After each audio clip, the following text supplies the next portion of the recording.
자, 여러분 안녕하십니까? 자, 여러분 우리 이번 시간에는요 이중구 교수님 재정학책 제2장 우리나라의 재정에 대해서 같이 공부해 보도록 하겠습니다. 자, 여기서는 우리가 볼 게 뭐냐면 사실은 뭐 요쪽 파트는 여러분 그냥 읽어보세요 해도 되긴 해요. 근데 잘 안 읽어 보시더라고요. 그래서 그냥 간단하게 교재에 그림하고 여러 가지 표 같은 것들이 많이 있으니까 그걸 통해서 우리나라 전반적인 재정에 대한 상황을 한번 같이 짚어보는 시간을 갖도록 하겠습니다. 자, 먼저 여기 보시면 재정에 대한 기본 골격을 살펴보고요. 전체적인 정부 지출의 어떤 수준과 그 다음 각각의 구성 내역에 대해서 한번 살펴보는 시간을 갖도록 할 거예요. 그리고 조세제도에 대해서 좀 보고 우리나라가 이제 지방정부랑 또 중앙정부랑 이렇게 지방자치제도를 실시하고 있잖아요. 그래서 지방재정의 어떤 현황에 대해서 같이 한번 살펴보는 시간을 갖도록 하겠습니다. 자, 먼저 재정이라는 게 뭐냐 하면 재정학 할 때 재정을 퍼블릭 파이낸스라고 합니다. 퍼블릭이 이제 주체죠. 정부 부문이에요. 그래서 정부가 주인공이 주어가 정부예요. 왜 활동을 한다? 정부의 경제 활동이야. 왜? 국민들의 행복을 위해서 하는 거죠. 공공의 욕구라고 해요. 국민들의 행복을 위해서 수행하는 모든 경제 활동을 우리가 재정이다. 그걸 연구하는 것을 재정학이다. 이렇게 보시면 되겠습니다. 자, 이때 정부에는 중앙정부가 있고요. 지방정부가 있어요. 그래서 나눠서 볼게요. 공공부문의 재정 조직 보면 민간이 있고요. 공공부문 하면은 여기 정부와 공공기관 이렇게 돼 있고요. 정부가 중앙정부와 지방정부로 나눠집니다. 중앙정부는 뒤에 잠깐 보긴 할 텐데 예산과 기금, 예산은 일반회계, 특별회계 이렇게 나와 있고요. 지방정부 재정도 일반재정, 교육재정, 그리고 예산, 기금, 일반회계, 특별회계 이렇게 나눠져 있습니다. 중앙정부의 재정은요, 이제 버짓하는 예산과 펀드라고 하는 기금으로 크게 구성되어 있습니다. 예산 같은 경우에는 매년 계획을 세운 다음에 국회의 심의를 받아가지고 의결해서 집행을 하게 되고요. 기금 같은 경우에는 예산처럼 까다로운 과정을 거치지는 않습니다. 기금에 대해서는 뒤에 또 살짝 볼게요. 예산은 일반회계와 또 특별회계로 나눠지게 되는데 여기 나와 있는 것처럼 일반회계는 중앙정부의 여러 가지 조세 수입이 대부분을 차지하고 있고요. 정부의 활동과 관련된 것이 다 반영돼 있어요. 특별회계는 말 그대로 특별히야 특정한 목적을 위한 사업에 투입된다라고 보시면 되겠습니다. 자, 중앙정부의 어떤 재정 규모를 보면 일반회계, 특별회계 해서 규모가 쭉 나와 있고요. 기금 쭉 나와 있고요. 보면 아시다시피 제일 끝에 국내 총생산 GDP 대비 재정 규모가 어떻게 됩니까? 90년대부터 점차 이렇게 좀 커지고 있어요. 팽창하고 있다라는 중앙정부의 역할이 좀 커지고 있다라는 것을 우리가 확인할 수가 있고요. 자, 일반 회계의 세입 구조는 어떻게 돼 있습니까? 하면요. 먼저 우리가 알고 있는 조세 수입이 대부분이고요. 조세 이외의 나머지를요, 세외 수입 이렇게 표현을 하게 되는 거예요. 자, 그래서 조세에는 각종 내국세랑 관세 등을 얘기하는 것이고, 세외 수입은 뭐 재산 수입, 경상 이전, 판매 수입 이런 것들이 거기 포함되어 있습니다. 세수의 사용처에 따른 분류, 이거 어떻게 조세 거둔 것을 쓰느냐 해가지고요. 세수 중에 일부를 지방정부에 나눠주는 거에 사용되는 게 이제 보통세가 있고요. 목적세라고 합니다. 뭔가 이어마크드 텍스에서 뭔가 귀퉁이에다가 체크하는 거야. 그래서 그 부분에만 딱 사용 한도를 정해주는 것입니다. 특정한 용도에 사용하게끔. 그래서 교통, 에너지, 환경, 교육, 농어촌 특별세 이런 것들이 목적세다라고 보시면 되겠어요. 그래서 보통세랑 목적세 이렇게 구분이 되어 있고요. 자, 그 다음 과세 대상에 따라서 조세가 어떻게 분류가 되는가라고 하면요. 소득을 창출하는 과정 속에서 나온 게 바로 소득세. 그리고 이제 기업도 하나의 사람으로 봅니다. 그래서 특히 법인격이 부여된 사람에게 부과하는 법인세 이렇게 있고요. 그리고 이제 재산에 과세하는 게 상속증여세, 종합부동산세 이렇게 있습니다. 그리고 소득이 아니라 소비 과정에서 발생하는 과세가 부가가치세 이렇게 쓰죠. Value Added Tax. 아니면 뒤에 다시 나오겠지만 부가가치세가 약간 역진적인 특성을 보여요. 부자나 가난한 사람이나 피자를 먹게 되면 10% 세금 낸다 하면은 아니 부자가 10% 내는 거랑 가난한 사람이 10% 내는 거랑 똑같은 거잖아. 그러다 보니까 이제 소득을 기준으로 했을 때는 약간 역진적이라는 측면이 있죠. 그래서 보완하기 위해서 개별 소비세, 그러니까 약간 사치품 같은 경우에 좀 세율을 높이는 겁니다. 뭐 추세, 이게 다 소비하는 거죠. 이게 소비과세가 되겠고요. 다음 부과 방식에 따라서 다르게 됩니다. 자, 이거는 과세 대상이고요. 다음에 텍스를 어떤 방식으로 부과하느냐. 직접세는요, 다이렉트인데 조세 부담의 주체에게 직접 네가 내 이렇게 하는 거예요. 그래서 소득세라든가 법인세, 상속증여세, 종합부동산세 이런 것들은 직접세에 해당하는 것이고요. 간접세는요, 여기 상품 등의 과세를 때리는 거야. 그래서 그 사람한테 때리는 게 아니라 앞에서 말씀드린 부가가치세 같이 피자에 때리는 거야. 그래서 피자를 먹는 사람이 세금을 내는 거죠. 피자 안 먹으면 세금 안 내겠지 뭐. 아시겠죠? 그리고 뭐 증권 거래세 등등 이런 것들이 있고요. 자, 일반 회계 세입의 어떤 비중을 볼게요. 90년도부터 이렇게 쭉 나와 있습니다. 국세, 내국세가 차지하는 비중이 거의 76에서 거의 80, 뭐 이렇게 대부분인 거 알 수가 있고요. 관세와 세외 수입 등등등 해서 100% 이렇게 되어 있습니다. 자, 현행 국세의 어떤 체계를 보면요.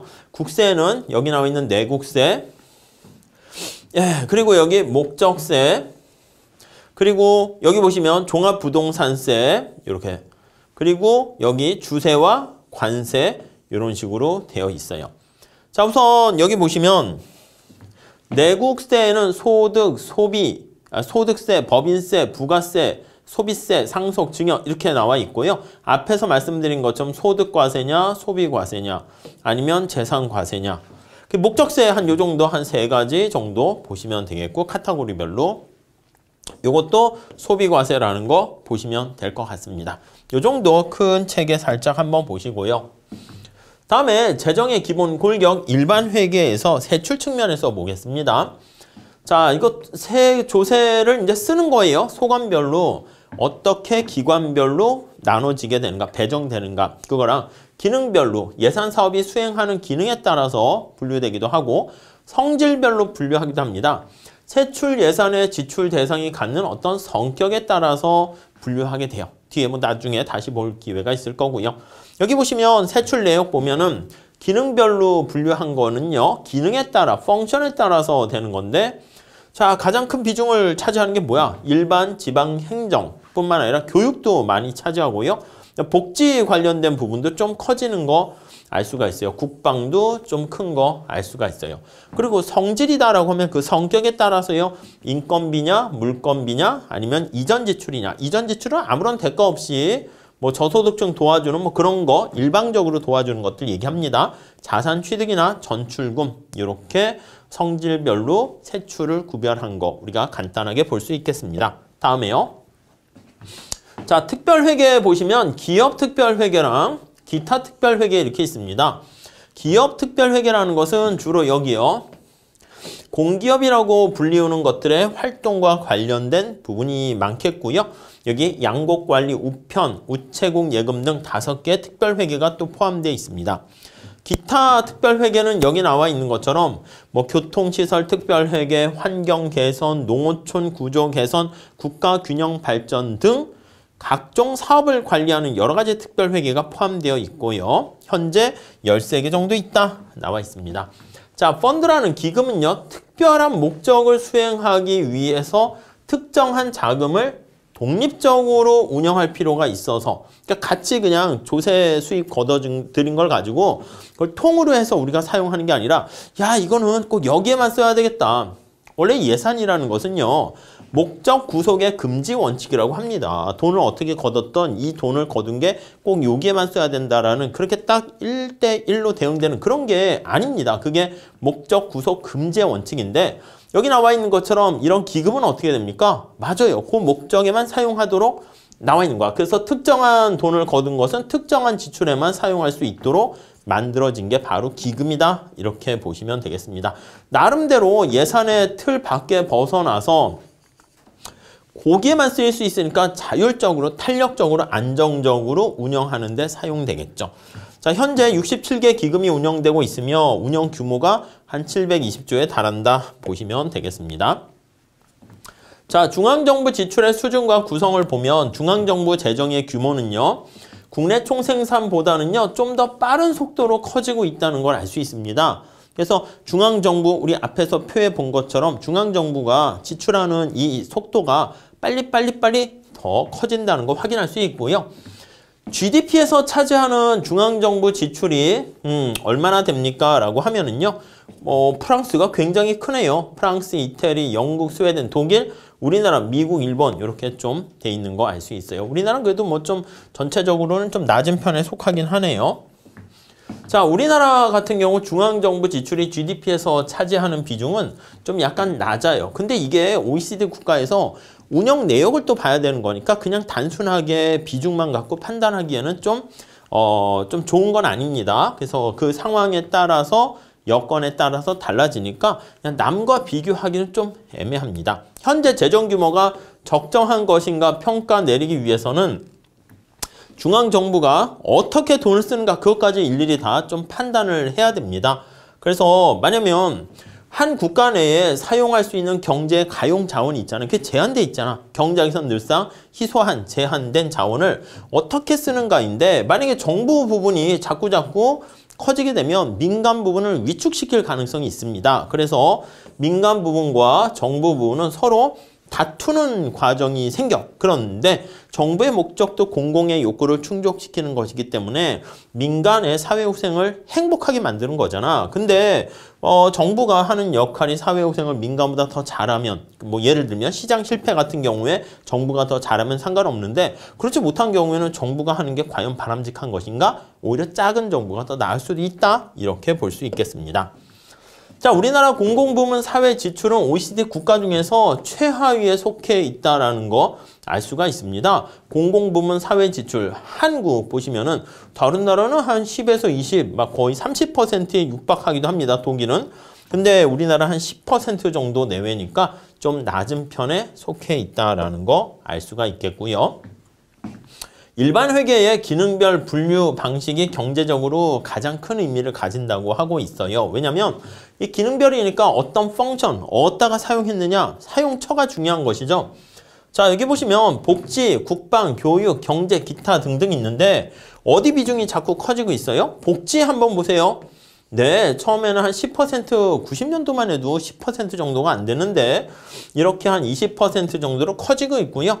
오히려 국방 관련된 거는 비중이 한 25%였다가 점차 좀 감소하는 추세를 알 수가 있고 교육 관련된 거는 거의 비슷하네요.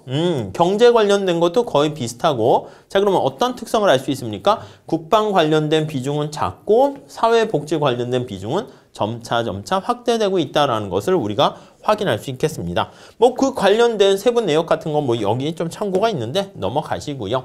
조세 부담률이라는 건 뭐냐면 국내 총생산 GDP에서 차지하는 여기 나와 있는 조세 부담이 얼마나 되는가 이렇게 나와 있습니다. 여기 보시면 국내 총생산이 있고요. 국민 조세 부담의 합계가 나와 있는데 이 끝에 조세 부담률 퍼센트지를 한번 보도록 하시죠. 자, 90년도에는 한 15%, 16%였는데 지금 조금 늘고 있는 추세긴 해요. 한 20% 정도로 조금 증가하고 있는 것이죠. 그래서 조세 부담률이 점차 증가하는데 다른 나라랑 한번 비교를 해봤을 때 우리가 좀 더 가이드라인으로 잡을 수가 있겠죠. 우리나라가 한 20% 되고 있는데 일본, 미국, 영국, 프랑스 이쪽이 좀 크네. 프랑스, 독일은 한 30%, 20% 좀 넘고 덴마크는 거의 한 44%, OECD 평균이 24%니까 우리나라 조세 부담률이 그래도 좀 낮은 편이다라는 것을 알 수가 있겠습니다. 자, 그 다음에 중앙정부의 조세 수입의 내역을 한번 살펴보시면요. 소득과 관련된 과세가 있고 소비와 관련된 과세가 있고 재산과 관련된 과세 크게 이렇게 세 개로 나눠 있습니다. 자, 그 내부 항목을 한번 살펴보게 되면은요. 소득과 관련된 과세에서는 여기 보시면 법인세, 소득세, 소득세랑 법인세가 가장 큰 비중을 차지하고요. 소비과세에서는 부가세, 이 세 개가 가장 그래서 중요합니다. 그래서 뭐 세법에서는 법, 소, 부 뭐 이렇게 부르기도 합니다. 자, 이렇게 큰 비중을 세 개가 차지하고 있다라는 거 정리하시면 되겠고요. 자, 소득에 대한 과세가 소득세와 법인세 같은 것들이 있는데 요게 이제 바로 국세 전체 수입의 한 절반을 차지하고 있어요. 그리고 소득세가 조금 더 늘어난 추세를 더 보이고 있긴 하죠. 자, 대표적인 소득 과세인 소득세랑 법인세는요. 직접세 성격을 지닌다라고 보시면 되겠습니다. 이 직접세라는 것은 느낌이 뭐냐면 세금을 내는 사람의 조세 부담 능력에 따라서 세금의 크기를 결정할 수 있어요. 그러니까 이 사람이 좀 가난하면 세금을 적게 내고요. 부자면 많이 낼 수 있는 거죠. 기업도 마찬가지예요. 법인의 그 어떤 재정 상황을 보니까 조세 부담 능력이 훨씬 많다. 그러면 능력 있는 애가 좀 세금 많이 내라. 이걸 우리가 나중에 보면 조세의 공평한 조세 원칙 중에서 수직적 공평성 이렇게 얘기하거든요. 자, 결국 어느 정도 재분배 효과를 얻어낼 수 있는 게 바로 직접세예요. 그런데 반면에 간접세다 이렇게 하면요. 이건 납세자의 조세 부담 능력에 맞춰서 세금의 크기가 결정되는 게 아닙니다. 그래서 이거는 우리가 아까 얘기한 것처럼 부가가치세 생각해 보세요. 물건에 세금을 때렸어. 내가 가난한데 피자를 되게 좋아해. 그럼 내가 세금 많이 내는 거야. 그러니까 편익의 원칙에 따랐을 때는 약간 누진적이지만 우리가 소득을 가지고 이제 보통 능력이라는 걸 얘기하잖아. 그런 원칙에 따랐을 때는 요건 약간 역진적인 성격을 좀 많이 지니고 있다. 이렇게 보시면 되겠습니다. 자, 그래서 일반적으로 조세 수입 중에서 직접세가 차지하는 비중이 점차 커질수록 형평성 이런 것들 공평성 측면에서 좀 더 바람직하다 그런 얘기를 할 수 있게 되는 거예요. 그런데 여기 나와 있는 것처럼 아니 그럼 소득세 비중이 점차 커져서 직접세 비중이 커지게 되니까 야 세상은 좀 더 공평해진 거야? 에이 또 그건 아니죠. 그래서 여기 나와 있는 것처럼 중하위 소득계층의 수입원인 근로소득에 대해서 세금 많이 때리고 보통 이제 갑부들이나 돈 많은 사람들은 근로소득 하기보다는 주식 투자, 뭐 부동산, 뭐 잘 모르겠네요. 아무튼 비트코인 이런 걸로 해가지고 예를 드는 거예요. 훨씬 더 돈을 많이 번단 말이야. 근데 근로소득은 유리지갑으로 이제 막 투명하단 말이죠. 소득세의 대표적인 거 아니겠습니까? 근로소득세가. 그렇게 되면 오히려 직접세라고 해서 여기 나와 있는 것처럼 형평성을 더 올리는 것은 아닐 수도 있다. 이렇게 보시면 되겠습니다.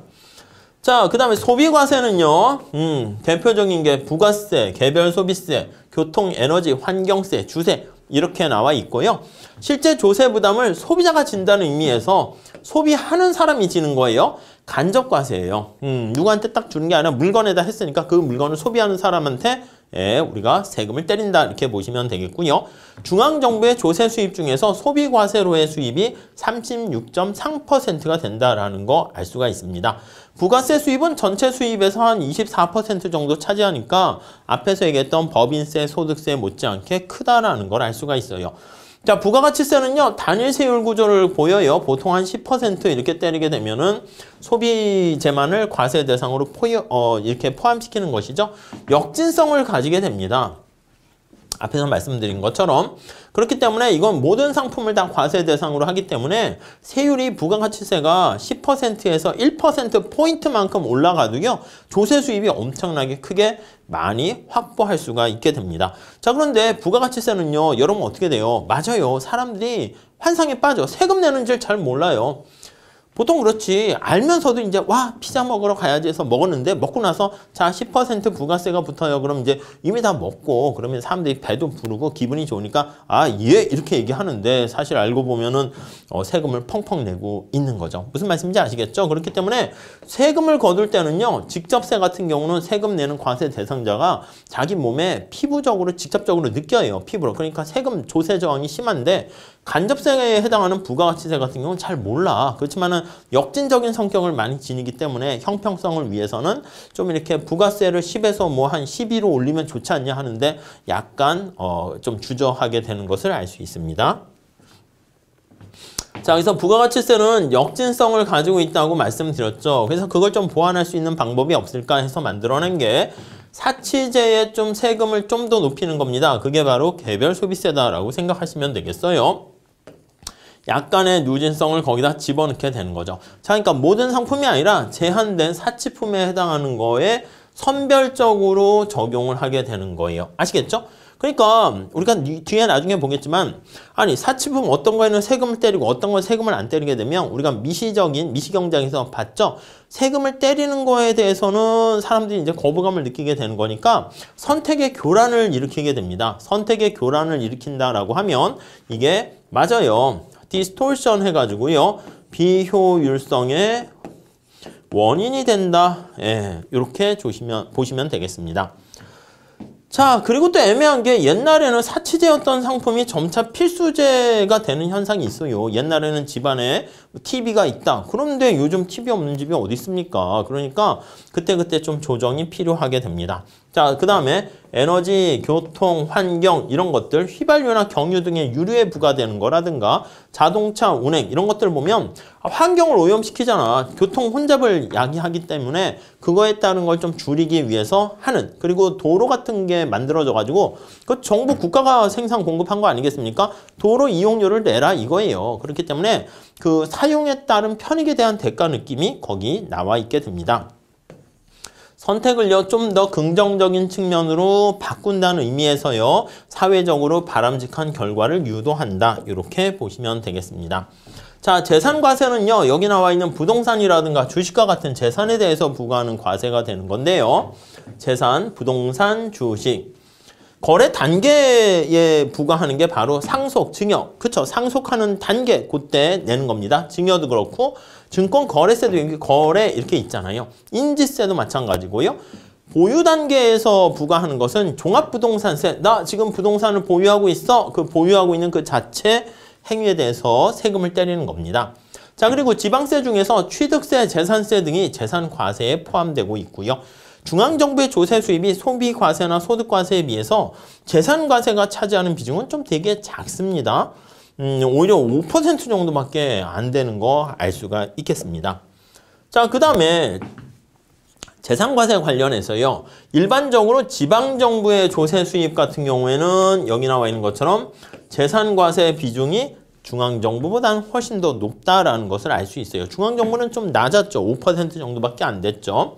왜 지방정부에선 이렇게 재산과세 비중이 높냐라고 하면요. 첫 번째는 편익의 원칙입니다. 그래서 지방정부가 제공한 어떤 베네핏에 대한 대가성이다라는 측면이 있고요. 편익에 대한 대가예요. 사용자 부담의 원칙이라고 보시면 되겠고, 그 다음 안정성의 원칙이다 이렇게 얘기합니다. 재산과세가 지방정부로 하여금 어떤 조세 수입을 안정적으로 확보할 수 있도록, 그러니까 재산이라는 건 뭐야? 아이 그렇죠. 우리가 만약에 세금을 내라 이러면 우리가 움직일 수 있으면 그게 신축성이 있는 건데, 그럼 세금 내기 싫어서 도망을 간다고. 근데 재산 같은 땅이라든가 이런 것들은 어떻게 합니까? 세금 때리면 땅을 들고 어떻게 도망갈 수 있어요? 못 가잖아요. 그렇기 때문에 이게 신축성이 떨어져요. 비탄력적이라고 얘기하죠. 그렇기 때문에 비탄력적인 재화에 조세를 부과하게 되면 안정적으로 재원을 확보할 수 있는 장점이 있다라고 보시면 되겠습니다. 자, 그래서 재산세를 지방세 중심으로 삼는 것은요, 지역 간의 근데 재정 불균형을 좀 더 심화시킬 수가 있어요. 그러니까 어느 지역에는 사람들이 많이 살면서 땅값도 비싸. 그럼 재산세가 많이 들어오겠죠. 서울 하면 딴 데보다는 훨씬 더 많을 것이고, 또 서울에도 뭐 강남 이런 데는 땅값도 비싸고 부자들이 많은 거니까 재산세 많이 걷어지게 될 건데, 지방에 땅은 넓은데 그 야산이고 산만 있어가지고 땅값, 토지 뭐 이런 것들도 별로 비싸지 않게 되면 거기에는 뭐라고 할까? 재산세를 중심으로 하다 보면은 세금이 많이 걷어지지 못하잖아요. 그러니까 지방 재정이 차이가, 불균형이 더 심해질 거다라는 것을 알 수 있겠습니다. 자, 지방 재정 한번 보도록 하겠습니다.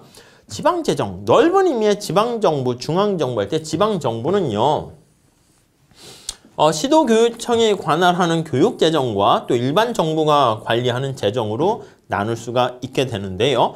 일반적인 의미의 재정은 교육재정을 제외한, 왜냐면 이게 교육재정하고 여기 나와 있는 일반 정부 재정 했으니까 교육재정을 빼야죠. 여기에 들어가니까 빼고 나머지 지방정부의 역할이라고 보시면 되겠습니다. 지방재정의 구성을 보니까 재정 수입과 재정 지출 여기 이렇게 나와 있는데, 일반 회계가 네, 좀 큰 비중을 차지하고 있는 거 알 수가 있습니다. 지방재정의 대부분은 예산이 차지하고 있으며 그 중에서도 일반회계가 특히 큰 비중을 차지하고 있어요. 이게 바로 일반회계 알 수가 있습니다. 자, 그 다음에 지방정부의 재원 구성은 자기 스스로가 재원을 조달하게 된 것을 자체 재원이라고 합니다. 그리고 그게 아니라 지방세 수입이라든가 사용료라든가 수수료 등 이런 세외 수입이 존재하게 됩니다. 근데 자체적으로 재원을 조달했는데 이게 쓸 돈은 많은데 벌이가 별로 좋지 않습니다. 그래서 중앙정부한테 도와달라고 하는 거죠. 그걸 의존재원이라고 합니다. 중앙정부나 상위 지방정부가 도와주는 거야. 지방재정조정제도를 통해 가지고 이렇게 지방교부세라든가 국고보조금 같은 걸 통해 가지고 지방정부를 도와주는 것 많이 들어보셨을 겁니다. 지방정부는 필요에 따라서 지방채 반응을 통해서 이게 국채랑 비슷한 거야. 그래서 본드랑 비슷한 거야. 공채랑 비슷한 거야. 그래서 이걸로 재원을 조달하게 되는 것이고요. 뭐 나중에 언젠가는 갚아야 되지 않겠습니까? 다 빚이죠 뭐. 지방정부는요, 재원의 43%를 중앙정부나 상위 지방정부의 어떤 지원에 의존하는 거니까 재원의 절반을 의존하고 있는 거 알 수 있어요. 거기다 지방교부세, 보조금 이런 것들이요. 이거는 우리가 저 뒤에 가보면 지방재정이라는 파트에서 보시게 될 겁니다. 중앙정부의 재정 보조를 통해서 지방정부의 활동 영역이 점차 넓어질 수 있다는 점은 어떻게 보면 그건 긍정적이긴 해. 근데 중앙정부가 사실 도와줄 때 또 아무 의미 없이 그냥 도와주겠습니까? 아무 조건 없이 뭔가 또 조건을 달기도 합니다. 그러면 나중에 지방정부가 자기가 독자적인 운영 같은 거 하려고 그러는데 이 돈이 중앙정부가 줬네? 그럼 이 눈치를 봐야 되잖아. 그런 측면에서는요. 또 약간 어떤 활동이 제약된다라는 점에서는 좀 부정적인 측면도 있다라고 보시면 될 것 같습니다.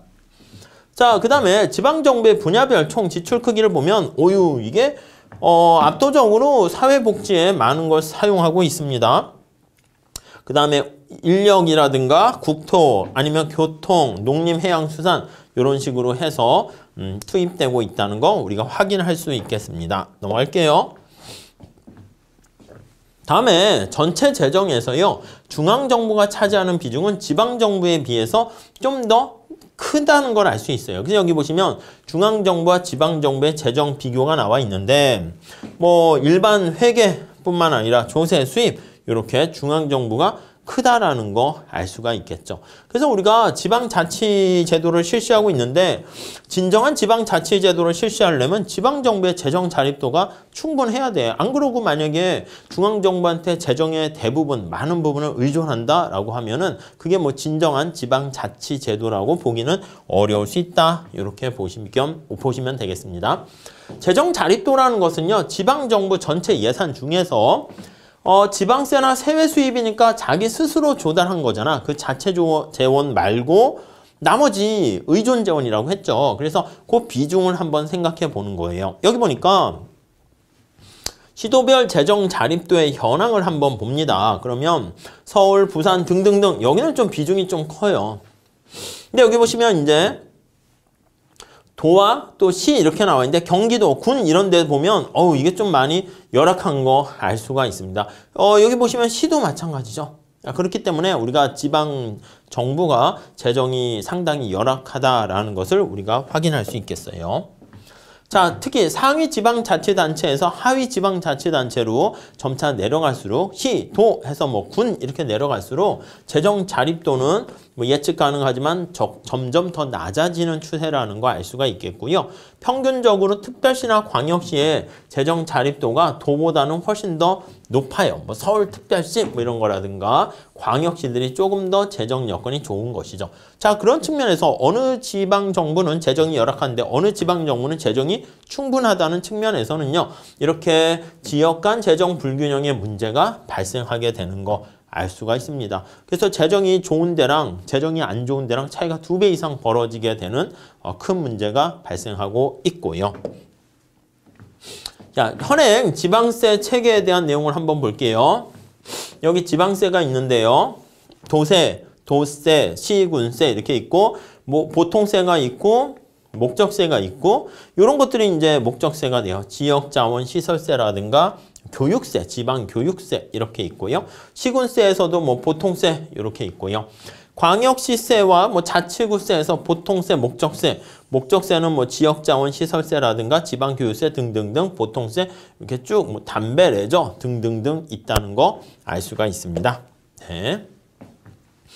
자, 지방세 수입의 구성 비율은 어떻게 되는가 보면은요, 약간 비등비등합니다. 취득세가 좀 비중이 많고 지방소비세, 지방소득세, 재산세, 자동차세 등등 지방교육세, 뭐 거기다 담배세 이런 것도 나와 있습니다. 여기 보시면 재산과세 비중이 굉장히 좀 크다라는 것입니다. 그래서 이 재산과세 비중이 크다는 게 지역 간 재정 불균형을 더 심화시킬 수 있다라고 보시면 될 것 같고요. 재정과세 중에서 거래단계 과세가 보유단계 과세보다 더 큰 비중을 차지하고 있습니다. 그래서 지방정부의 조세 수입이 경제 상황에 크게 영향을 받아서 안정성 측면에서 문제를 일으킬 수가 있어요. 거래단계니까 이게 무슨 말이야? 거래를 하지 않으면은 조세 수입이 들어오지 않는 거야. 보유단계 만약에 하게 되면은 오히려 조세 수입은 들어오긴 하지만 그러니까 안정적으로 조세 수입 확보하는데 어려움이 있을 수 있다. 이렇게 보시면 되겠습니다. 자, 이렇게 해서요, 우리나라 어떤 전반적인 재정 현황에 대해서 살펴봤고요. 교재가 이렇게 최신 데이터로 업데이트 되어 있으니까 여러분들께서 한번 그걸 잘 읽어보시면서 한 번 정도 보셔야 돼. 아셨죠? 그래서 제가 간단하게 설명드렸으니까 요거 살짝 보셨으니까 여러분들 교재 읽어보시면서 생각해 보시면 우리가 뒤에 재정학과 관련된 여러 가지 이론 설명할 때 좀 현실적인 감각을 좀 더 높일 수 있지 않을까 하는 생각을 해봅니다. 아셨죠? 자, 여기까지 하도록 하겠습니다. 감사합니다.